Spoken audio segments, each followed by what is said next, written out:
Mga kapaps at mga kamams, kapag sinabing atsara, papasok sa isip natin ay papaya. Pero meron pala ngayong atsara na mushroom. Ang atsarang mula sa mushroom. Hello mga kapaps at mga kamams, kumusta na kayo lahat diyan? Magandang buhay!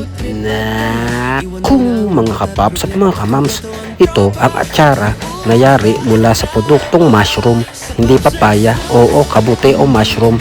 Ito ay produkto ng Profeta Vocational and Technical School Incorporated na matatagpuan sa Barangay Tres Cruces sa Tanza, Cavite. Samantala, tara na mga kapaps at mga kamams, ating puntahan ang kanilang mushroom farm. Siya si Mr. Jerome Profeta, ang president ng Profeta Vocational and Technical School Incorporated dito sa Tanza, Cavite. Happy birthday nga pala kay Paps Nash Kenyega at kay Paps Lawrence Espinelli.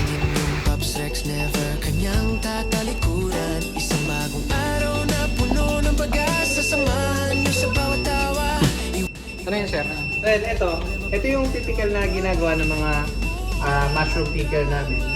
So, pagpasok nila dito, i-check na nila yung CO2, humidity, and then yung temperature, saka yung light. So, ayan, nire-record nila dito yung relative humidity. Then, ano yun, umaga, tanghali, hapon. Okay. Meron kaming data. Then, yung temperature, ganun din. Umaga, tanghali, hapon. Saka itong CO2. Yan. So, sa ganung paraan, minsan kasi, nagkaka-apekto po kasi yung minsan, pagkulang po sa humidity. So, minsan, pagka yung madumi na yung humidifier natin, so hindi siya gagana ng dahil tayo, automated system. So, nagmamanual tayo kapag minsan kulang ng humidity. Okay. So nakaka-apekto siya sa sa floating body niya. Kapag kulang kasi sa humidity, maaari siyang dumilaw. Opo. Saka hindi siya yung mga pines niya konti lang. Kasi yung sikreto po kasi sa mushroom farming is lalo na sa oyster, kailangan ay mataas ang relative humidity para ma-trigger yung mga pines. Okay. Marami siyang ibubo. Ito ay shiitake mushroom.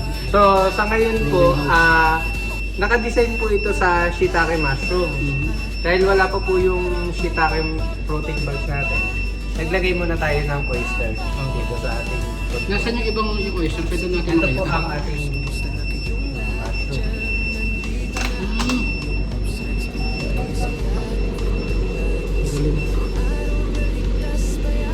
Ayan po yung mga mushroom natin. Cute naman.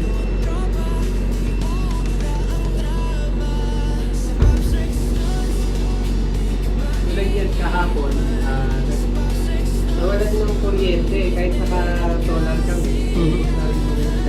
Paano gano'n? Tapos, nagkaroon kasi ng nagkaroon ng grounded sa link niya, sa breaker, nasira yung breaker. Napasok ng tubig. Kanina lang namin siya naayos. Kaya yung mga ibang bunga namin, ang hahaba dahil sobra yung CO2. Kailangan kasi ma-maintain natin yung CO2 level niya ng mababa. Yan po yung nagiging dahilan kung bakit hahaba yung bunga, nagiging abnormal. Ganun pala yun.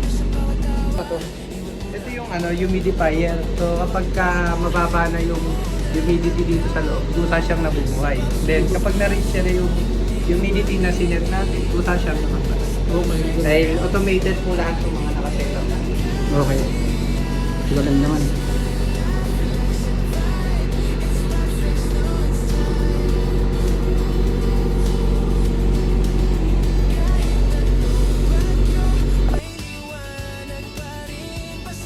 Sir, ano yung hawak nito mo?